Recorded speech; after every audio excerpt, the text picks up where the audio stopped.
আল্লাহর কাছে ক্ষমা চাও, দুনিয়াটা কিছুই না রে যুবক। ওই কবরে যাওয়ার পরে গুনাহগারের কবরের দুই পার্শ্বের মাটির চাপ পাজরের হাড় চুরমার হয়ে যাবে। একটা নয়, দুটো নয়, 70 থেকে 99টা সাপের কামড়। কবরের ভিতরে জাহান্নামের আগুন। এরে বান্দা, এখনো কি আল্লাহর রাস্তায় ফিরে আসবি না?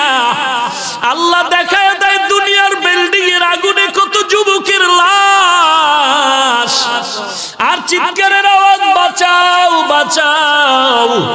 একটু চিন্তা করে দেখ, যখন আগুন লাগছিল শরীরের মধ্যে তখন ওদের কেমন লাগছিল, অবস্থাটা কেমন হয়েছিল। ওরা যখন আগুনের মধ্যে সবাই জানালা দিয়া হাত দিয়া কয়, কে আছো, আমাদের বাঁচাও। আমাদের ডানে আগুন, বামে আগুন, চতুর্দিকে আগুন। এই দুনিয়ার আগুন থেকে হাজার হাজার হাজার তাপের মাত্রার আগুন হবে জাহান্নামের আগুন।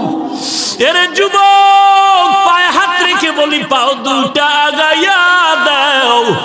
আমি তোর পায়ে ধরে বলি, আর গুনাহ করিস না রে যুবক, আর গুনার পথে যাইও না।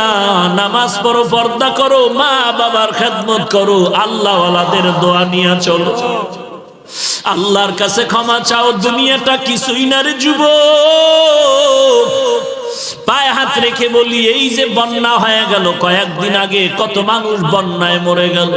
ঢাকার শহরে গাড়ির উপরে গাছ পড়লো, গাছে আঘাতে গাড়ির মধ্যে মানুষ মরে গেল। এরে বান্দা, এখান থেকে ঘরে যাওয়ার কোনো গ্যারান্টি নাই। আবার রাত্রে বেলা ঘুমাবি, ভোরবেলা উঠার কোনো গ্যারান্টি নাই।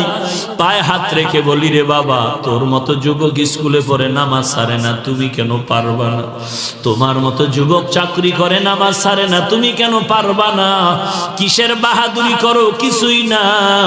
পায়ে হাত রেখে বলি, তওবা করে নাও, চোখের পানি ছেড়ে আল্লাহর কাছে ক্ষমা চাও, আর বলো, আল্লাহ, এই ময়দানে আমার মতো গুনাহগার কেউ নাই, তুমি মাফ করে দাও।